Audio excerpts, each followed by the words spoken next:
एक समय की बात है, एक छोटे से गांव में चुलबुली नाम की लड़की रहती थी। चुलबुली को हमेशा नई नई चीजों की खोज करना और मस्ती करना पसंद था। उसके पास एक पुराना लेकिन प्यारा बैग था, जिसमें वो हमेशा अपने खिलौने और चॉकलेट रखती थी। एक दिन चुलबुली गांव के मेले में गई। मेले में चारों तरफ रौनक थी, झूले, मिठाई की दुकानें और तरह तरह के खेल। भी उसकी नजर एक बूढ़े अंकल पर पड़ी, जो रंग बिरंगे जादुई गुब्बारे बेच रहे थे।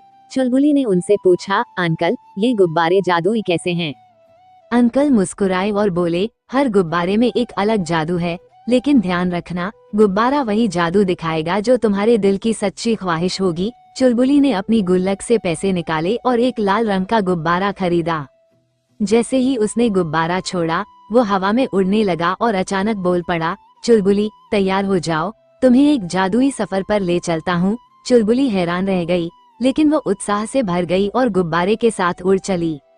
गुब्बारा उसे एक सुंदर जादुई जंगल में ले गया। वहाँ पेड़ सोने के पत्तों से ढके थे और नदियाँ मीठे शरबत की तरह बह रही थीं। वहाँ पर बहुत सारे प्यारे जानवर थे जो बोल सकते थे। चुलबुली ने एक खरगोश से पूछा, क्या मैं यहाँ हमेशा रह सकती हूँ? खरगोश मुस्कुराते हुए बोला, तुम यहाँ तब तक रह सकती हो जब तक तुम दूसरों की मदद करने का वादा करती हो। चुलबुली ने खुशी खुशी हामी भरी। उसने जंगल के जानवरों के साथ दोस्ती की और उनकी समस्याओं को हल करने में मदद की। कुछ दिनों बाद गुब्बारे ने चुलबुली से कहा, अब तुम्हें अपने घर वापस चलना चाहिए, तुम्हारे माता पिता तुम्हें याद कर रहे होंगे। चुलबुली को घर की याद आने लगी। वो गुब्बारे के साथ वापस गांव लौट आई। गांव लौटकर चुलबुली ने अपने दोस्तों को जादुई जंगल की कहानियां सुनाई।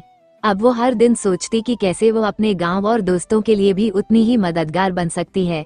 इस तरह चुलबुली ने सीखा कि असली जादू दूसरों की मदद करने और खुशियां बांटने में है। सीख, सच्ची खुशी दूसरों के साथ साझा करने और उनकी मदद करने में होती है।